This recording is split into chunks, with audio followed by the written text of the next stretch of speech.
Voilà, nous allons maintenant ouvrir la Bible dans le livre de Josué au chapitre 3 et au verset 1er. Josué chapitre 3, verset 1er. Et faire une lecture jusqu'au verset 14. Josué chapitre 3, verset 1er à 14. Il est écrit ceci: Josué s'étant levé de bon matin, partit de Sittim avec tous les enfants d'Israël. Ils arrivèrent au Jourdain et là, ils passèrent la nuit avant de le traverser. Au bout de 3 jours, les officiers parcoururent le camp et donnèrent cet ordre au peuple: lorsque vous verrez l'arche de l'alliance de l'Éternel, votre Dieu, portée par les sacrificateurs, les Lévites, vous partirez du lieu où vous êtes et vous vous mettrez en marche après elle. Mais il y aura entre vous et elle une distance d'environ 2000 coudées, c'est-à-dire à peu près 1 kilomètre. N'en approchez pas. Elle vous montrera le chemin que vous devez suivre, car vous n'avez point encore passé par ce chemin. Josué dit au peuple: sanctifiez-vous, car demain l'Éternel fera des prodiges au milieu de vous. Et Josué dit aux sacrificateurs: portez l'arche de l'alliance et passez devant le peuple. Ils portèrent l'arche de l'alliance et ils marchèrent devant le peuple. L'Éternel dit à Josué: aujourd'hui, je commencerai à t'élever aux yeux de tout Israël, afin qu'ils sachent que je serai avec toi comme j'ai été avec Moïse. Tu donneras cet ordre aux sacrificateurs qui portent l'arche de l'alliance. Lorsque vous arriverez au bord des eaux du Jourdain, vous vous arrêterez dans le Jourdain. Josué dit aux enfants d'Israël: approchez, écoutez les paroles de l'Éternel, votre Dieu. Josué dit à ceux-ci: vous connaîtrez que le Dieu vivant est au milieu de vous et qu'il chassera devant vous les Cananéens, les Héthiens, les Héviens, les Phéréziens, les Girgasiens, les Amoréens, les Jébusiens. Voici, l'arche de l'alliance du Seigneur de toute la terre va passer devant vous dans le Jourdain. Maintenant, prenez 12 hommes parmi les tribus d'Israël, un homme de chaque tribu. Et dès que les sacrificateurs qui portent l'arche de l'Éternel, le Seigneur de toute la terre, poseront la plante des pieds dans les eaux du Jourdain, les eaux du Jourdain seront coupées, les eaux qui descendent d'en haut, et elles s'arrêteront en un monceau. Le peuple sortit de ses tentes pour passer le Jourdain, et les sacrificateurs qui portaient l'arche de l'Alliance marchèrent devant le peuple. Je vous ai parlé il y a quelques jours de ça, dimanche dernier, déjà dans ce livre de Josué, des conquêtes qu'allait faire le peuple d'Israël. Et j'avais donné pour orientation, pour titre à mon message, le livre de Josué ou le livre des conquêtes. Le livre des conquêtes. Mais j'aimerais vous parler maintenant non plus des conquêtes, mais maintenant des obstacles. On pourrait appeler ce livre, le livre de Josué, le livre des conquêtes, mais aussi le livre des obstacles. Et au travers de ces quelques pensées que je vais déposer sur votre cœur ce matin, eh bien, nous allons voir quels sont les obstacles que Josué a rencontrés, mais comment il les a franchis. Parce que le but n'est pas de s'arrêter devant un obstacle pour le contempler ou pour gémir, mais c'est de le franchir. Je crois une chose, c'est que Dieu nous aide à franchir les obstacles. Il y a un texte dans le livre du prophète Ésaïe que je vais citer. Si vous n'avez pas le temps de le chercher, écoutez-le. Dans Ésaïe 57 au verset 13, peut-être qu'il va s'afficher derrière moi, Ésaïe 57 verset 13, il est dit: quand tu crieras, la foule de tes idoles te délivrera-t-elle? Le vent les emportera toutes, un souffle les enlèvera. Mais celui qui se confie en moi héritera le pays et possédera ma montagne sainte. On dira: frayez, frayez, préparez le chemin, enlevez tout obstacle du chemin de mon peuple, car ainsi parle le Très-Haut, dont la demeure est éternelle, le nom et dont le nom est saint. J'habite dans les lieux élevés, dans la sainteté, mais je suis avec l'homme contrit et humilié, afin de ranimer les esprits humiliés, afin de ranimer les cœurs contrits. Frayez, frayez, préparez le chemin, enlevez tout obstacle du chemin de mon peuple. Dieu nous aide soit à franchir les obstacles, ou alors parfois il enlève les obstacles. Mais j'aimerais t'inviter à ne pas craindre les obstacles qui se dressent devant ton chemin. Jésus est celui qui va t'aider à les franchir. C'est ce qu'il a fait pour cet homme qui s'appelait Josué. Il y a parfois dans la vie des obstacles. Dans la vie dans notre vie personnelle, dans notre croissance personnelle, dans notre parcours personnel ou individuel, il y a parfois des obstacles. Puis il y a aussi des obstacles parfois dans la vie de l'Église, dans la croissance de l'Église, dans le parcours de l'Église, il y a parfois des obstacles. Des choses qui sont là en face de nous pour nous freiner, nous stopper, nous arrêter, nous dévier. Josué a rencontré des obstacles. Le premier obstacle qu'il a rencontré, c'est le Jourdain. Nous avons lu ce passage et nous comprenons que le Jourdain, c'était en quelque sorte une frontière naturelle qui leur interdisait toute progression. C'est vrai qu'il va y avoir les géants, c'est vrai qu'il va y avoir la ville de Jéricho, c'est vrai qu'il va y avoir tout un tas de choses à affronter, mais le premier obstacle, c'est le Jourdain. Impossible d'entrer dans le pays promis, le Jourdain est là. Et il est dit, Josué s'étant levé de bon matin, partit de Sittim avec tous les enfants d'Israël, et ils arrivèrent au Jourdain, et là, ils passèrent la nuit avant de le traverser. Je pense que la nuit n'a pas été simple pour Josué, parce qu'il a dû se poser la question, comment je vais faire? Comment je vais faire? Parce que là, il ne s'agit plus simplement de beaux discours, de belles paroles. Le Jourdain est en face de nous. Il y a avec moi dans le peuple des vieillards, mais aussi des enfants en bas âge, des bébés, des femmes enceintes. Comment va-t-on faire pour franchir ce Jourdain? Peut-être que certains, les plus robustes, les plus hardis, pourront le franchir à la nage, mais comment faire pour faire passer un peuple aussi nombreux? Comment faire? Et je ne pense pas que Josué ait très bien dormi cette nuit-là. Il est écrit qu'ils vont passer la nuit là, devant le Jourdain, et au bout de 3 jours, eh bien, les officiers ont parcouru le camp et ils ont donné des ordres au peuple en disant, voilà, l'arche va marcher devant nous, et lorsque les sacrificateurs vont déposer leurs pieds dans le lit du torrent, à ce moment-là, l'eau va s'arrêter et vous pourrez passer à pied sec. Alors, dans ce passage que nous venons de lire, je voudrais faire ressortir 4 enseignements. 4 enseignements concernant les obstacles que nous avons à franchir et 4 enseignements qui ressortent de ce passage. Le premier enseignement, comme je l'ai lu tout à l'heure, il est écrit « Au bout de 3 jours, les officiers ont parcouru le pays, etc., etc. » Je pense que la première chose, c'est qu'ils ont réfléchi. Ils ont pris du temps pour réfléchir. Le temps de la réflexion nécessaire pour élaborer le projet qui allait les amener dans le pays promis. Alors, je crois que si tu es devant un obstacle, avant de t'agiter, arrête-toi, réfléchis, prends le temps. Si tu es devant un obstacle, avant de t'agiter ou peut-être de mettre en place des systèmes, des solutions, assieds-toi et confie-toi dans le Seigneur. La Bible dit dans le Proverbe 16, « Celui qui réfléchit sur les choses trouve le bonheur. Celui qui se confie en Dieu est heureux. » Je ne sais pas quel est l'obstacle qui se dresse devant toi, professionnel, familial, physique, social, culturel. Je ne sais pas quel est l'obstacle qui se dresse devant toi. Arrête-toi. Ne t'agite pas. Prends le temps de la réflexion. Ils ont pris le temps de la réflexion pendant 3 jours. Et pendant ce temps, eh bien, le Seigneur leur a parlé. Le Seigneur leur a parlé. Et Dieu a montré à Josué comment ça allait se passer. Tu vas dire aux sacrificateurs de prendre l'arche, symbole de ma présence. Ils vont mettre le pied dans le lit du Jourdain. Et à ce moment-là, après qu'ils aient mis le pied dans le lit du Jourdain, le fleuve va s'ouvrir. Le courant va s'arrêter. Et il est écrit au verset 4, concernant l'arche, elle vous montrera le chemin que vous devez suivre. Il fallait qu'ils suivent l'arche de l'Éternel. Deuxième enseignement que je ressors de ce texte, c'est que face aux obstacles, on peut se confier en Dieu, on peut se confier en Jésus parce que lui, il connaît le chemin. Lui, il sait. Toi, tu ne sais pas, mais lui, il sait. Est-ce que tu sais ce qui va se passer dans 6 mois? Non. On ne sait peut-être même pas ce qui va se passer la semaine prochaine ou demain. Est-ce que tu sais ce qui va se passer cette année ou l'année prochaine? On ne sait pas. Mais lui, il sait.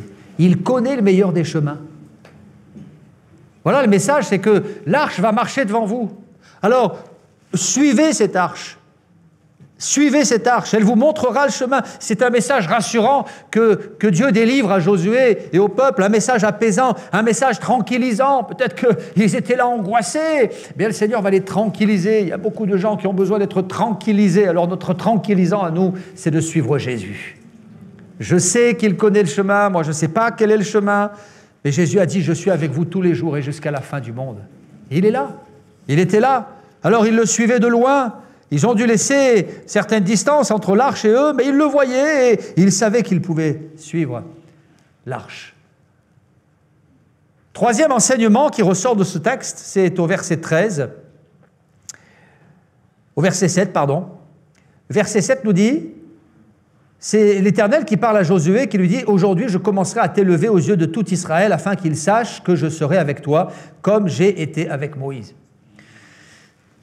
Troisième enseignement, c'est que Dieu peut utiliser les obstacles, Dieu peut utiliser les circonstances négatives pour en tirer profit. Josué, il y a un obstacle en face de toi, tu ne sais pas comment franchir cet obstacle, le fleuve du Jourdain s'oppose à ta progression, c'est un problème pour toi, mais je vais utiliser ce problème. Je vais utiliser ce problème et aujourd'hui, je vais commencer à t'élever aux yeux de tout Israël afin qu'il sache que je serai avec toi comme j'ai été avec Moïse. Vous savez, en réalité, je pense que Josué peut-être avait une sorte de complexe d'infériorité face à Moïse. Il avait grandi dans l'ombre d'un géant. Et ce n'est pas facile de remplacer un géant. On se sent tout petit. Et il devait se dire, mais le peuple va-t-il me croire? Va-t-il m'aimer? Va-t-il me suivre? Est-ce que j'aurai suffisamment de crédit, d'autorité vis-à-vis du peuple? Et Dieu va lui dire, écoute, voilà, je vais utiliser cet événement pour te faire grandir. Je crois que l'épreuve peut nous faire grandir. L'épreuve peut nous aider à aller de l'avant. Et Dieu sait utiliser les circonstances négatives, les obstacles, les événements fâcheux que nous rencontrons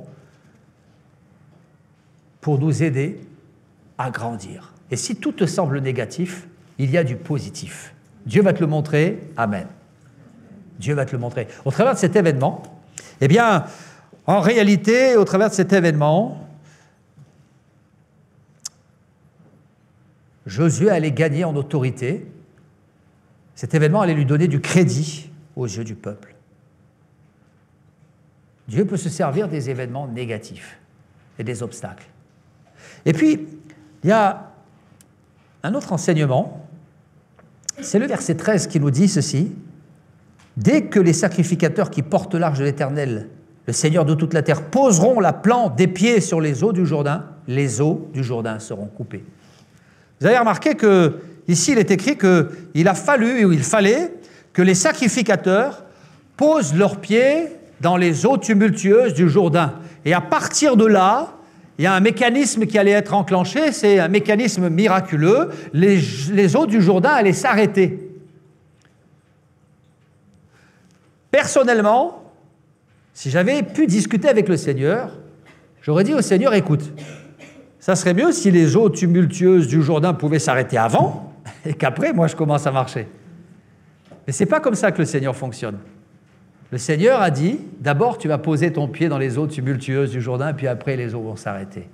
Et ça, c'est une démarche de foi. C'est ça la foi. Il faut croire avant de voir.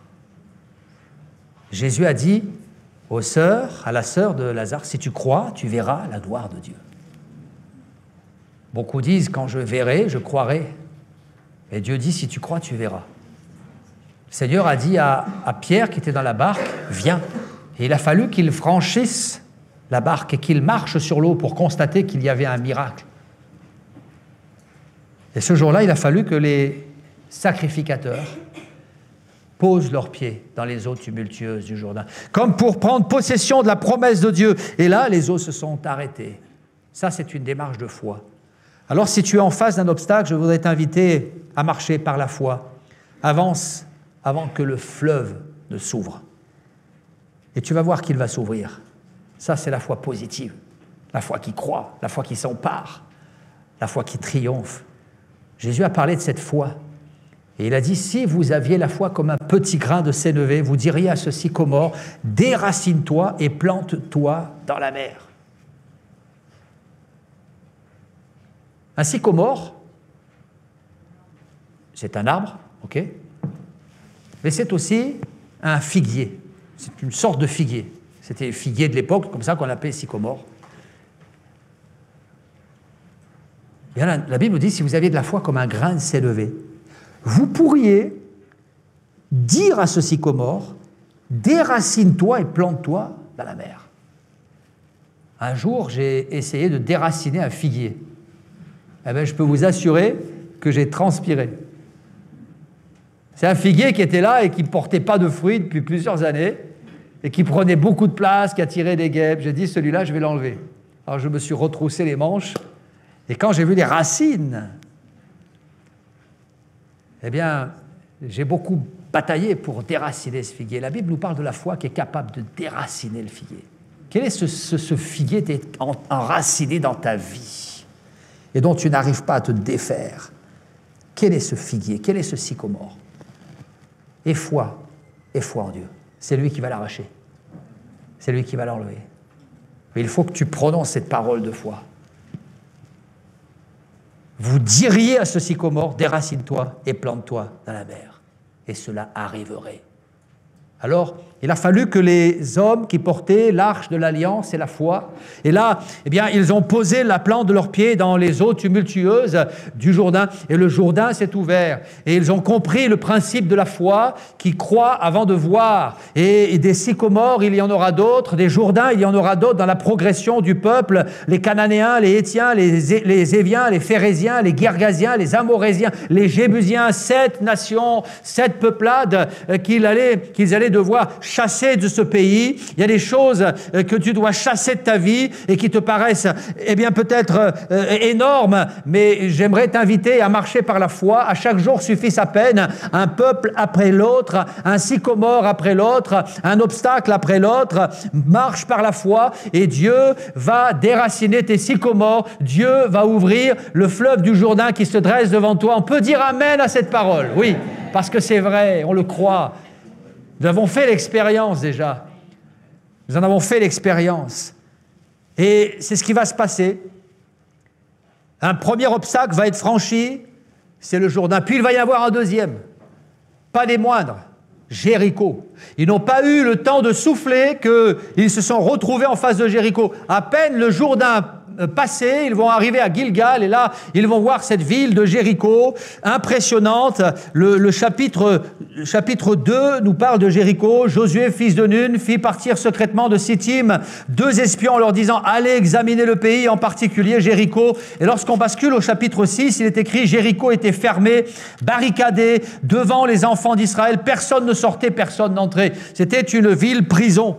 C'était une ville citadelle, c'était une ville forteresse, c'était une ville fermée. Jéricho, une forteresse érigée par les hommes pour stopper la croissance ou la progression du peuple.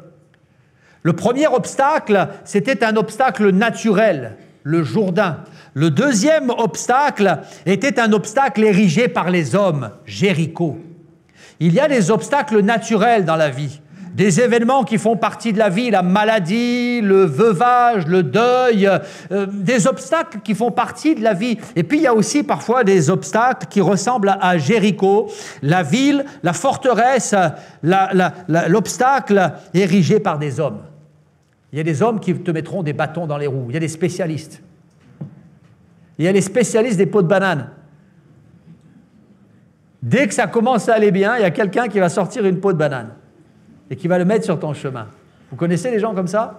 Les gens qui vont mettre des pots de banane pour vous faire tomber, des bâtons dans les roues, pour vous faire trébucher. J'ai remarqué que beaucoup d'hommes de Dieu ont eu leur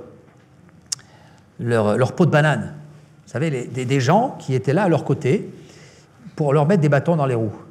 Quand on regarde la vie de Moïse, on en a parlé, il y avait ces espions qui étaient profondément négatifs et qui vont lui mettre des bâtons dans les roues.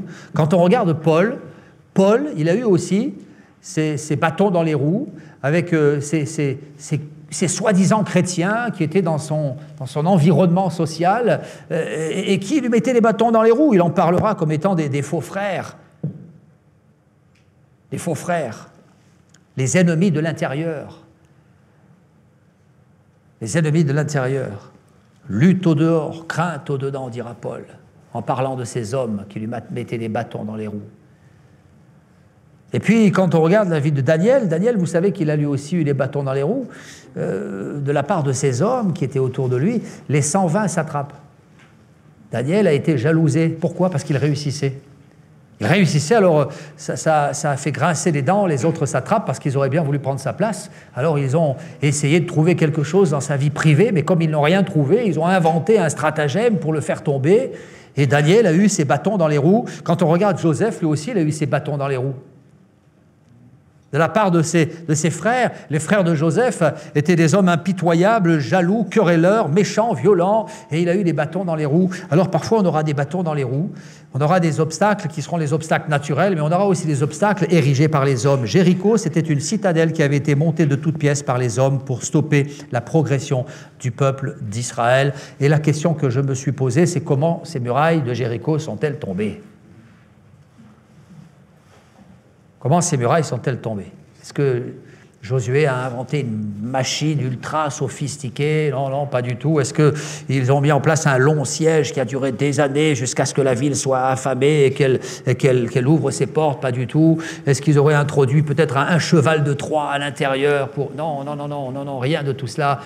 Il y a eu le miraculeux de Dieu. Voilà ce que tu vas faire, tu vas tourner autour de la ville. Est-ce que vous savez combien de fois ils ont tourné autour de la ville? 7 fois? Perdu. 3 fois? Perdu. 16 fois? 13 fois? Ah, est-ce que ça serait 13 fois? 14 fois? En tout cas, ce qui est sûr, c'est qu'ils ont beaucoup marché. Ils ont beaucoup marché.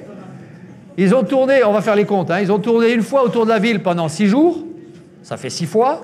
Et le 7e jour, ils ont tourné 7 fois. Alors 6 plus 7, 13 fois.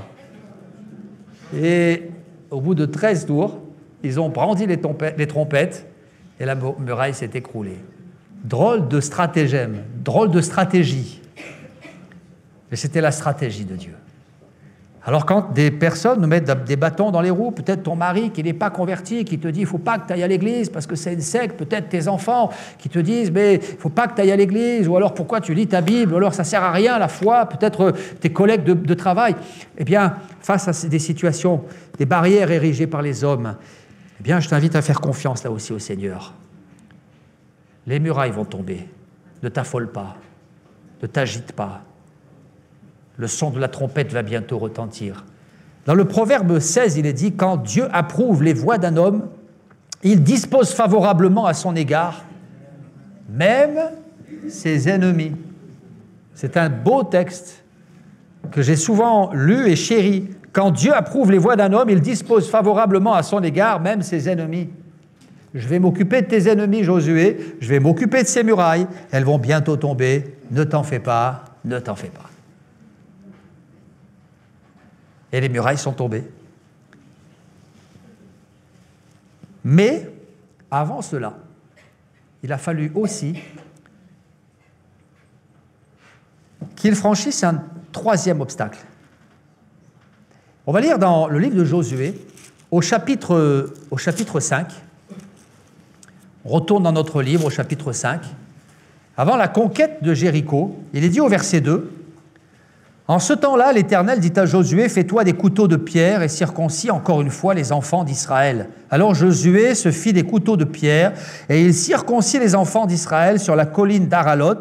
Voici la raison pour laquelle Josué les circoncit. Tout le peuple sorti d'Égypte, tous les hommes de guerre, étaient morts dans le désert pendant la route après leur sortie d'Égypte. Tout ce peuple sorti d'Égypte était circoncis, mais tout le peuple né dans le désert pendant la route, après la sortie d'Égypte, n'avait point été circoncis, car les enfants d'Israël avaient marché 40 ans dans le désert, jusqu'à la destruction de toute la nation des hommes de guerre qui étaient sortis d'Égypte et qui n'avaient point écouté la voix de l'Éternel. L'Éternel leur jura de ne pas leur faire voir le pays qu'il avait juré à leur père de nous donner, pays où coule le lait et le miel.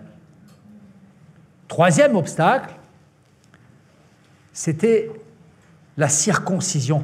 Ils n'étaient pas circoncis. Ces hommes étaient nés dans le désert, ils n'avaient pas connu l'Égypte et ils n'étaient pas circoncis. J'ai parlé de l'obstacle naturel, le fleuve du Jourdain. J'ai parlé de cet obstacle qui avait été érigé par la main des hommes, à savoir Jéricho. J'aimerais vous parler maintenant d'un autre obstacle qu'ils ont rencontré, un autre problème. C'était un problème non réglé, c'était un problème intérieur, caché, c'était un problème intime, un problème personnel, un obstacle à caractère privé. Ils n'étaient pas circoncis. Et cet obstacle-là, ce problème venait d'eux. Il ne venait pas de leur entourage, il venait d'eux. Le plus grand obstacle, c'était eux-mêmes. Il va falloir, pour pouvoir franchir Jéricho, il va falloir qu'ils règlent ce problème. Parfois, on veut que le Seigneur nous aide à franchir certains obstacles, mais c'est nous qui sommes l'obstacle. Il y a des problèmes que tu dois régler. Et Dieu, ensuite, te donnera la victoire. Il y a des problèmes que tu dois régler dans ta vie privée. La circoncision nous parle de cet acte privé, de ce phénomène privé, caché, très personnel, intime. Il y avait une faille dans le cercle intime de ces hommes, de ces familles. C'est que les hommes n'étaient pas circoncis. La circoncision, c'était le symbole de l'alliance avec Dieu. C'était l'image de notre baptême aujourd'hui. Dans quelques jours, il va y avoir des baptêmes. Aujourd'hui, on ne pratique pas, nous, chrétiens, la circoncision, parce que la circoncision était l'image du baptême, de l'engagement, de l'alliance avec Dieu. Nous baptisons. À cette époque, l'image de cette alliance avec Dieu, c'était la circoncision. Pour le peuple juif, il n'était pas circoncis. Il y a parfois des choses dans notre vie privée, notre vie intérieure, qui doivent être réglées pour que Dieu puisse nous donner la victoire. Et tant que ces choses ne seront pas réglées, tu ne pourras pas aller plus loin. Tu n'auras pas la victoire. Il y a certains péchés qui doivent être expulsés. Peut-être une situation d'immoralité, un compromis qui doit être réglé. Sans quoi tu ne pourras pas remporter la victoire, tu ne progresseras jamais. Il n'y aura pas l'approbation de Dieu sur ta vie. Peut-être que l'un de tes obstacles personnels, c'est le doute ou bien le manque de confiance en toi. Peut-être que c'est la paresse et tu dois régler ce problème. Peut-être que c'est un sentiment de rancune qui te ronge intérieurement, ou bien de revanche, d'animosité à l'encontre d'un proche de ta famille. Peut-être que c'est un problème de jalousie. Peut-être que c'est un problème de rivalité conjugale. Je ne sais pas ce que nous pourrions dire de plus, mais il y a parfois des problèmes qui sont cachés, qui sont intimes et qui nous empêchent d'aller de l'avant. Peut-être as-tu une addiction qui n'est pas réglée ou bien une affection particulière pour quelque chose de malsain. Il faut que tu règles ce problème privé, sans quoi tu ne pourras plus progresser. Josué, arrête-toi et fais-toi des couteaux de pierre. Et il va falloir circoncire ces hommes. Vous savez, la circoncision était et est un acte douloureux. Il a fallu que dans cette période-là, les hommes pleurent et souffrent. Il fallait passer par là pour pouvoir être libérés et pour pouvoir aller plus loin. Une incision dans la chair, une marque dans la chair. La Bible dit que ceux qui sont à Jésus-Christ ont crucifié la chair avec ses passions et ses désirs. On veut souvent la réussite et la victoire, mais on ne veut pas passer par la croix. On veut souvent la réussite et la victoire, mais on ne veut pas s'humilier à Golgotha. On ne veut pas s'abandonner entre les mains du Maître. Ce jour-là, ils se sont arrêtés. Et ils ont accepté la souffrance jusqu'à ce qu'il y ait la guérison et enfin la victoire. Avant la joie, il y a eu les larmes.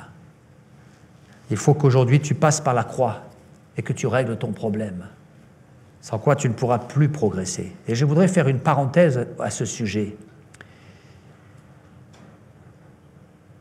Parenthèse à propos de la circoncision. D'où venait ce problème? Pourquoi n'avaient-ils pas été circoncis? Eh bien, à cause de leur père. Ce sont les pères qui n'avaient pas joué leur rôle. Et d'ailleurs, le Seigneur le dira ici dans ce texte. Il est écrit: les enfants d'Israël avaient marché 40 ans dans le désert jusqu'à la destruction de toutes les nations, de toutes les nations, des hommes de guerre qui étaient sortis d'Égypte et qui n'avaient point écouté la voix de l'Éternel. Le verset 5, « Tout ce peuple sorti d'Égypte était circoncis, mais tout le peuple né dans le désert pendant la route après la sortie d'Égypte n'avait pas été circoncis. » Les pères n'avaient pas circoncis les fils. Il y a là un problème de transmission. Ce sont les pères qui n'avaient pas circoncis leurs enfants.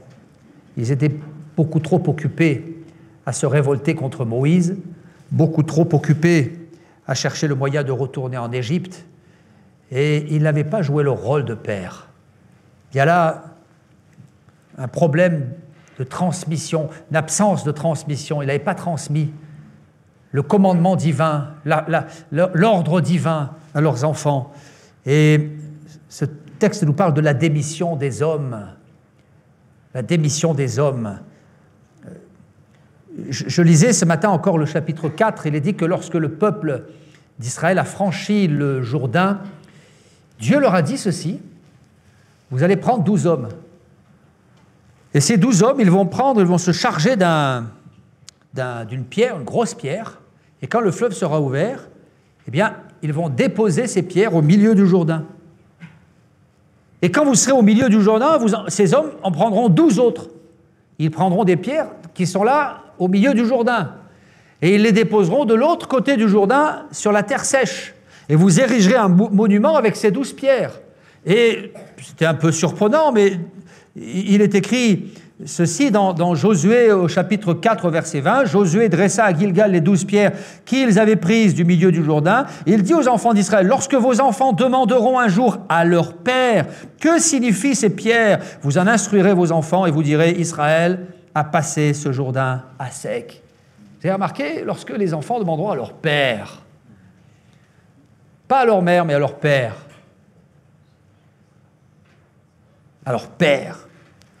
Et ce texte met en exergue le rôle prépondérant du père dans une société qui était patriarcale. Patriarcale. La Bible met en avant bien souvent le rôle du chef de famille. Aujourd'hui, le mot patriarcat, c'est un mot qui fait dresser les cheveux sur la tête de certains féministes enragés. Aujourd'hui, l'expression chef de famille, c'est l'expression qui provoque la colère, l'agacement, l'irritation de certains militants, de certains lobbies. Mais c'est un principe biblique. Et Dieu rappelle aujourd'hui, dans ce passage, le rôle prépondérant des pères. Vous savez qu'aujourd'hui, on assiste à la démission des pères, à l'absence des pères. Et les femmes, bien souvent, prennent le pouvoir. Parfois, de manière volontaire, elles veulent le pouvoir. Puis parfois, elles ne le veulent pas, mais elles sont obligées. Parce que personne n'est là pour prendre des responsabilités. Alors les femmes prennent les responsabilités que les hommes ne veulent plus prendre parfois. Ce texte nous remet les bidons d'aplomb et nous rappelle que eh bien, les hommes avaient une responsabilité. Ils n'avaient pas circoncis leurs fils. Ils n'avaient pas pris leur rôle à cœur. Alors Dieu va dire, stop, vous ne pourrez pas aller plus loin. Il va falloir que tu prennes les choses en main, Josué. Il faudra que tous les enfants mâles soient circoncis. Je vais arrêter là ma réflexion pour ce matin. Mais je veux terminer mon message avec une pensée positive. Cette pensée positive, on la trouve dans le livre de Josué, toujours au chapitre 5, juste avant de franchir, d'aller à la conquête de Jéricho. Il est dit que Josué était là, près de Jéricho, il leva les yeux. Peut-être qu'il regardait les hautes murailles de Jéricho. Il va donc lever les yeux. Il regarda, il est dit, voici un homme se tenait debout devant lui, son épée nue dans la main. Alors il va discuter avec cet homme, dire, mais qui es-tu? Est-ce que tu es des nôtres? Est-ce que tu es contre nous, avec nous? Et l'homme de dire, je suis le chef de l'armée de l'Éternel. J'arrive maintenant. C'est un texte qui m'a souvent encouragé dans les temps de doute, de découragement, de fatigue. Je suis le chef de l'armée de l'Éternel. J'arrive maintenant. au bon moment. C'est pas trop tôt, a dû se dire Josué. On t'attendait. Il va falloir qu'on parte à la conquête de Jéricho. Et vous savez, Dieu est toujours à l'heure. Il n'est jamais en avance, il n'est jamais en retard, il est toujours à l'heure. Alors ne t'agite pas.